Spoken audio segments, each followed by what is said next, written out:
Years ago, I bought your book, and book still has been a blessing. Tell us a little bit why you decided to write the book and who will best benefit from it. Why'd you decide to write your book? Tell us about it. Well, there is a thank you for your purchase of the book. I really appreciate that.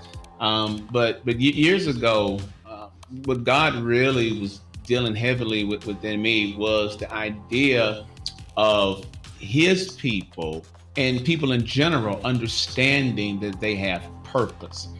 Too many times, individuals, we kind of like a wonder and wander, the two W's, wonder and wander. We wander around in life wondering what our purpose is. And I really, truly believe that when we don't understand that we have purpose from God, we'll wind up in places and situations that we shouldn't be in. Welcome to the Clarence Stowers Leadership Podcast, a podcast about becoming 1% better every day. And now your host, yours truly, Clarence Stowers.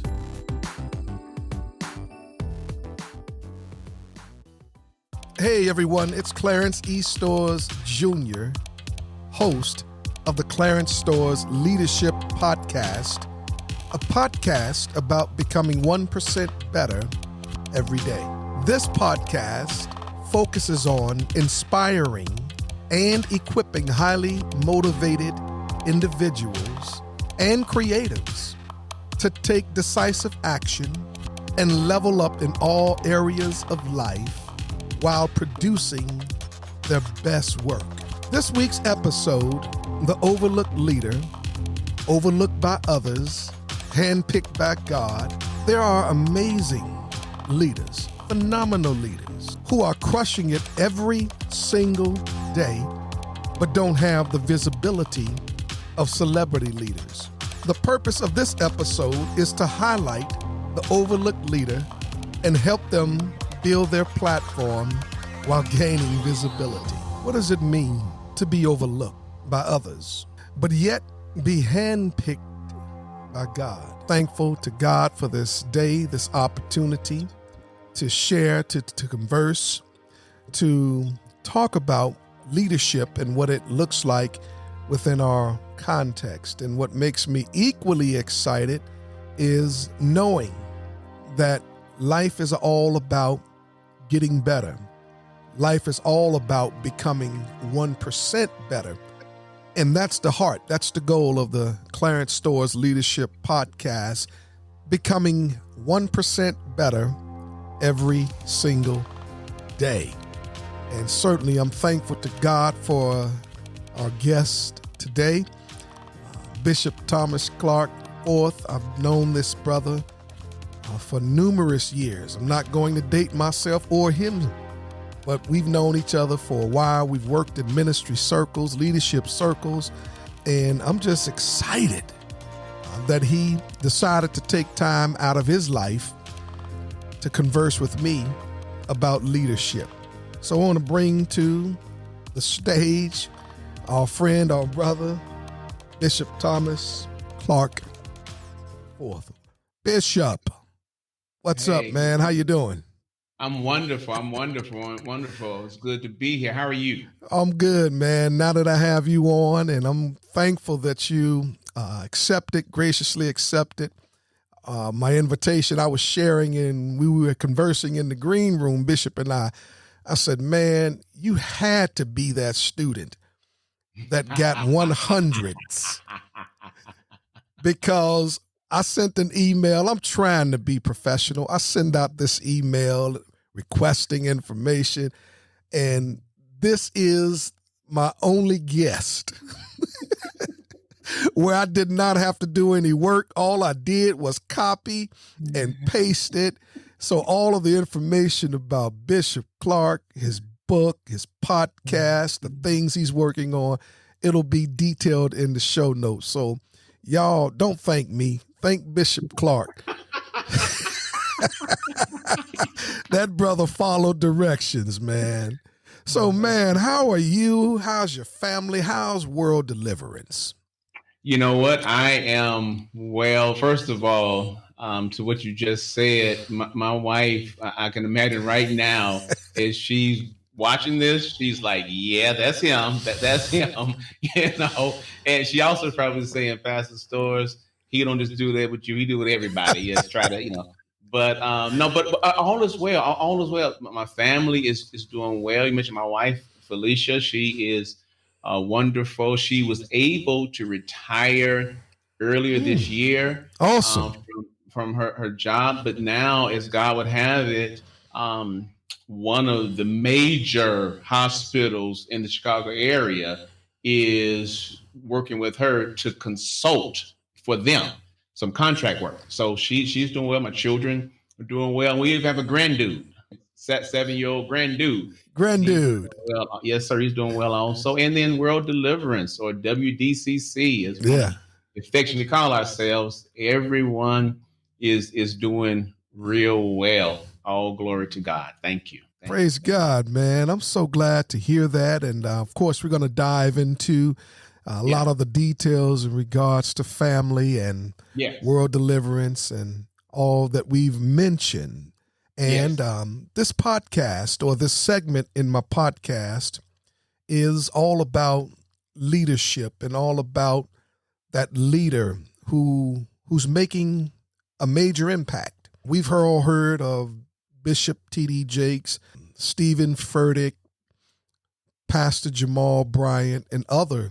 We call them celebrity leaders because of their visibility. Yeah. But we have leaders right here that we walk with every single day who may not have platforms as large as the aforementioned leaders, but they're making a major impact. And that's what this segment is all about. It's about taking a look at leaders who are making a major difference, but yet may have been overlooked, may have not had that big celebrity platform, but the world is about to know what I know and others know, that there are men and women who are crushing it every single day, every single week, and the world needs to know what we know. And I'm so thankful to have one of those leaders here with me today, Bishop Thomas Clark. So, Bishop, do me a favor, man. Tell us about yourself. All right. Well, thank you for the build up and everything you shared. Again, I'm Thomas Clark, married to a beautiful woman named Felicia. We're a blended family. We have 3 adult children. Our youngest, as a matter of fact, is 29. And so while I probably look real youthful and young. Yeah, man, you do. Y'all see this right here, though. Yeah, that's having 3 grown kids right there. And then we have a granddude, Darius Jr., DJ. And I've been pastoring for a total of 23 years, the last 10 at World Deliverance Christian Center, or WDCC for short. I'm also bivocational, or some call co-vocational. And so, as God would have it, I also blessed to be director of communications and advertising compliance for what is the world's 3rd largest communications company. So you have quite a bit going on, man, but all is well. But that in a nutshell, that's me. And just a humble servant. Seriously, just a humble servant. Rightfully so. And I can attest to this fact. This man is perhaps one of the most humble, but yet godly men that I know. And he walks the walk, talks the talk, and I'm inspired by his character, by his love for God, love for outreach, love for church planning, all of the above.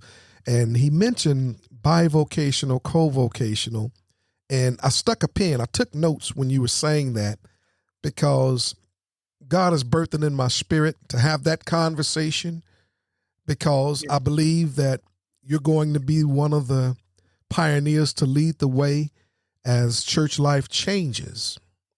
And there are a lot of our colleagues where they're going to have to take a strong, honest look at that, because changing times, changing financial situation dynamics, changing family lives, then we're going to see this become more of a norm. So I'm going to stick a pin there, because you're probably going to be one of the ones to help pastors transition into bivocational, co-vocational. So I'm glad you shared that. With that stated, years ago, I bought your book, and a book still has been a blessing. Tell us a little bit why you decided to write the book, and who will best benefit from it. Why'd you decide to write your book? Tell us about it. Well, there is, and thank you for your purchase of the book. I really appreciate that. But years ago, what God really was dealing heavily within me was the idea of His people and people in general understanding that they have purpose. Too many times, individuals, we kind of like a wonder and wander, the two W's, wonder and wander. We wander around in life wondering what our purpose is. And I really, truly believe that when we don't understand that we have purpose from God, we'll wind up in places and situations that we shouldn't be in, doing things we shouldn't do, because we're trying to find significance elsewhere. As a matter of fact, the book opens with a hypothetical yet real situation people can relate to. And that is how oftentimes we ask children, what do you want to be when you grow up, when you get older? And we are amazed at different things they think of and they can say. But the better question would be, what does God want you to do? That's the better question. Since He created us, and there's certain words now, word deliverance, phrases we use that we've normalized, and we use it and normalize. So He created us as His imago Dei, that is the image of God. Day, D-E-I, day, image of God. We're His image bearers, right? And since we are His image bearers, He knows, one, the purpose, why He created us. He also knows what we are meant to do for Him. And so I wrote the book to help individuals, both followers of Christ and those who don't follow Christ, understand that there is a larger purpose for your life.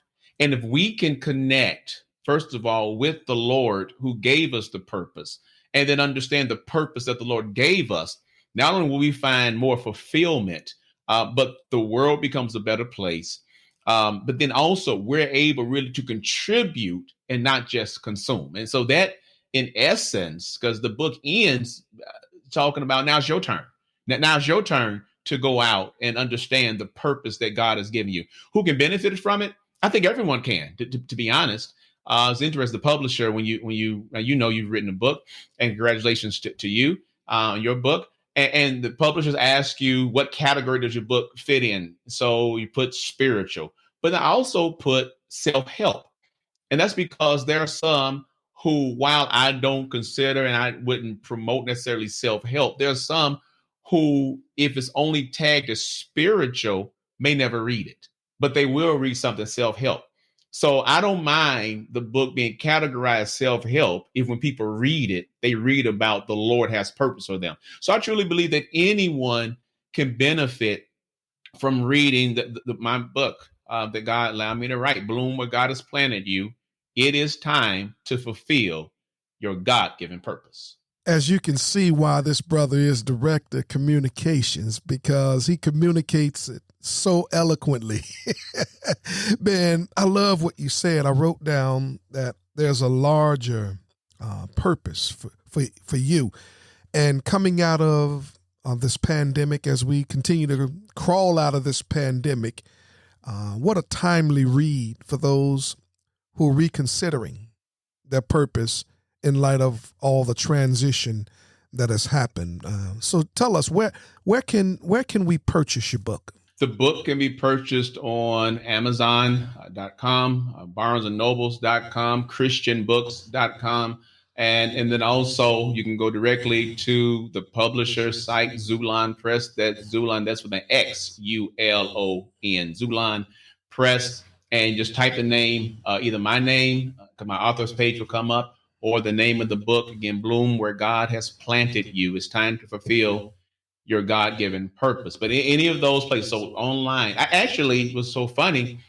I had typed something in last week and saw the books on eBay, which tripped me eBay. out. Yeah, yes, sir, eBay. I was like, wait a minute, how y'all making money off this? But no, I'm tripping. But it was on eBay though. So, but I urge people, get Amazon, Barnes and Noble, ChristianBooks.com, or even the publisher website itself, and is reasonably priced on the book, whatever the going rate is for it. But less than $15. And I really believe seriously that it will be life-changing. And the last thing I'll say about that, you just referenced something I said a moment ago in terms of purpose. We have to come, in my opinion, to a place where we can identify with a purpose that's greater than us, so we can achieve something that's larger than us. We can never achieve anything greater than us if we don't have a purpose that's bigger than us. Yeah, and something you said often, and it's true, that if we do something where we are not guaranteed failure without God being involved, then it's too small. Yes. And essentially the same thing, Pastor, that we really have to identify, there's a purpose that God has that's bigger than me, that only He can help us to achieve and accomplish. And as long as we're in Him doing this, we'll find ourselves doing more than we ever could have imagined. But then what happens is we find a fulfillment, not because it's something that we initially wanted to do, but it's what He designed us to do. And we can tap into what He designed us to do, what God designed us to do. Then fulfillment comes out of that. So yeah, that's where you can find it at. And I hope people would be blessed by the book. That's rich. So much relatable content, so much relatable nuggets of wisdom, nuggets of truth. Man, I wrote down at least 3 things that are tweetable, and everything that Bishop shared will be in the show notes of where to pick up the book, how to pick up the book. And just let me serve notice, eBay, y'all need to run Bishop his money. Man. I like that. Yeah, run Bishop his money. Run him his money. Yeah. Oh, man, that's awesome. That's awesome, man. And thank you. As you know, this segment is dealing with the overlooked leader. Subtitle, God sees what mankind misses. And we've all had those moments, Bishop, where we jump on social media and we see people living life but not coming to church. We see people going to events, having events and not inviting us. And we know what it's like to kind of be slighted. But in regards to or regarding leadership, there have been several times, because I didn't play the good old boy game, that I've been overlooked as a leader. And we know what it's like to be left behind. It's hard. It's painful. Yes. And in leadership, it can be accelerated because it's often been said that we're some of the most loneliest people on the planet.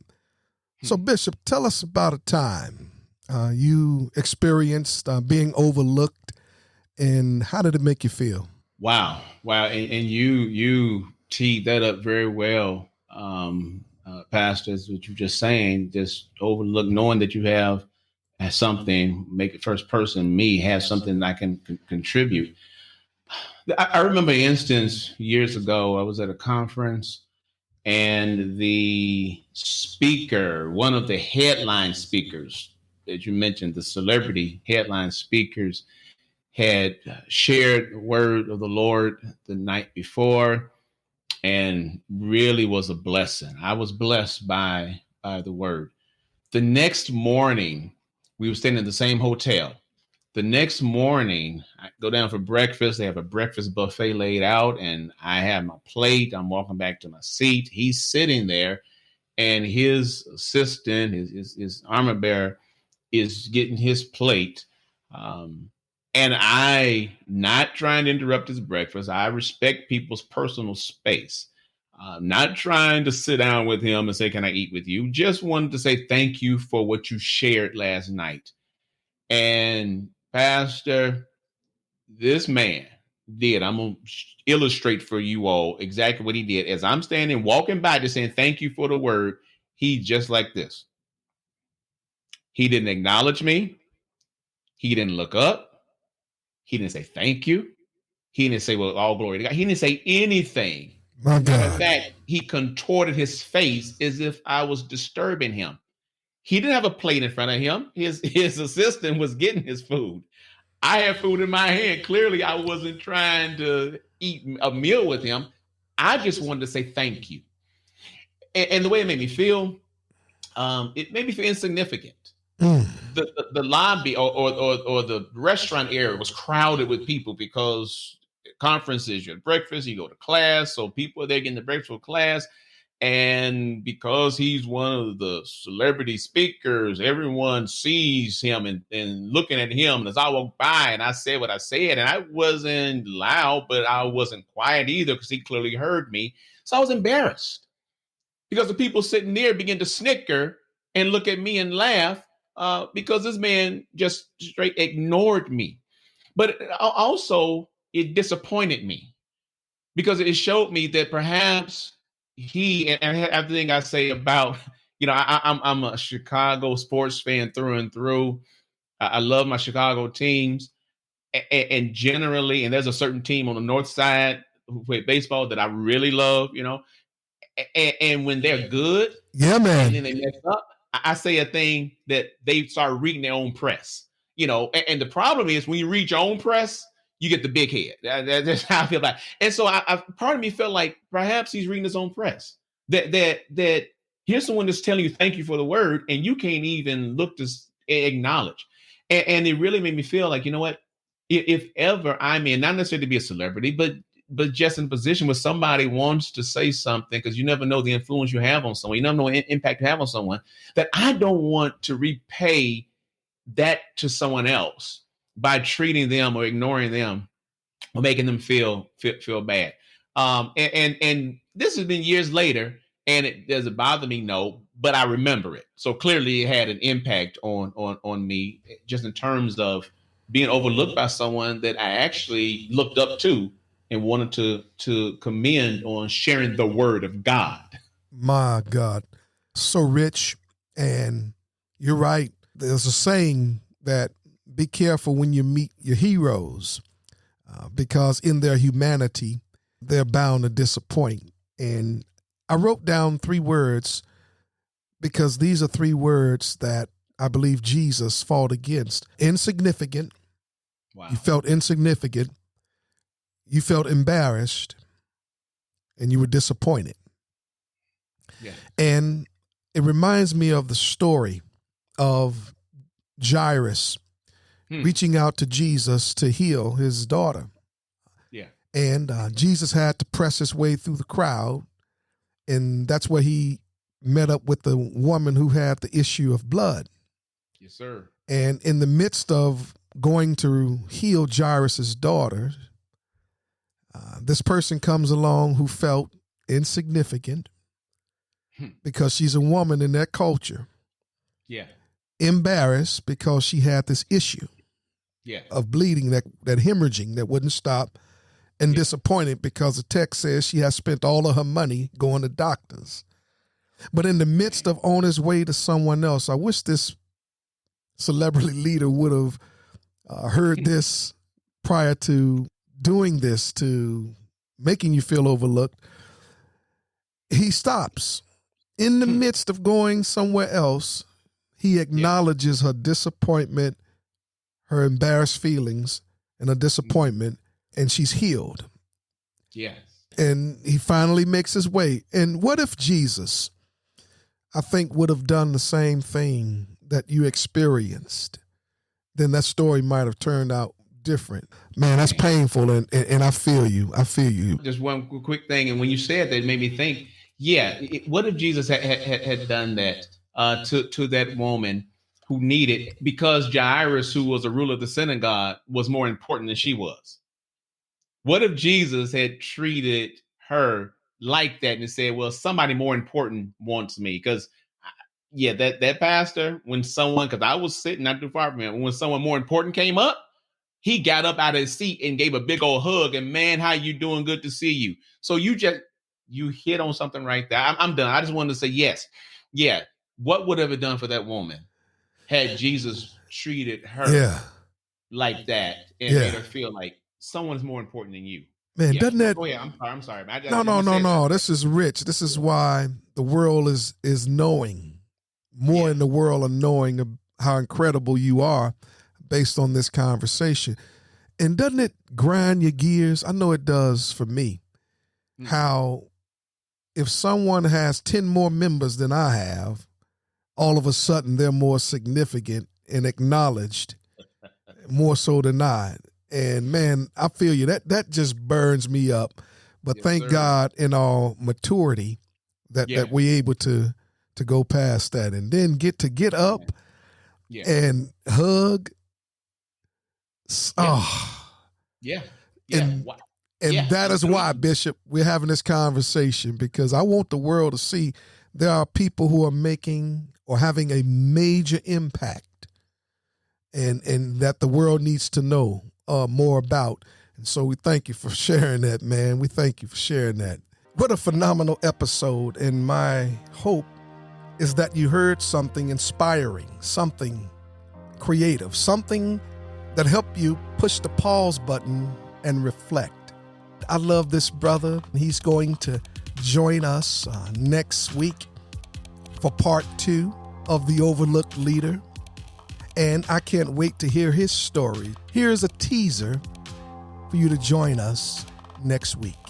So, Bishop, my last parting question is to instill leadership principles into our millennial leaders, our Gen Z leaders. What would the bishop today tell the bishop in making? What word of advice would you give him? I would tell him something I didn't even develop till last year, and that is you have to have a worldview. Because whether you articulate your worldview or not, everyone has a worldview. So it's best to know and then articulate what your worldview is, because then that helps shape your paradigm.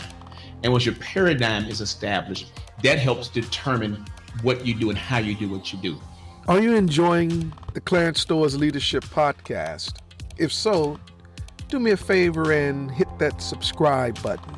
As a matter of fact, make sure you let everyone know. And while you're at it, go ahead and leave a review. It helps the podcast grow. Thank you. You've been listening to the Clarence Stowers Leadership Podcast. Join us next time for more insights on becoming 1% better each day and leveling up in all areas of life.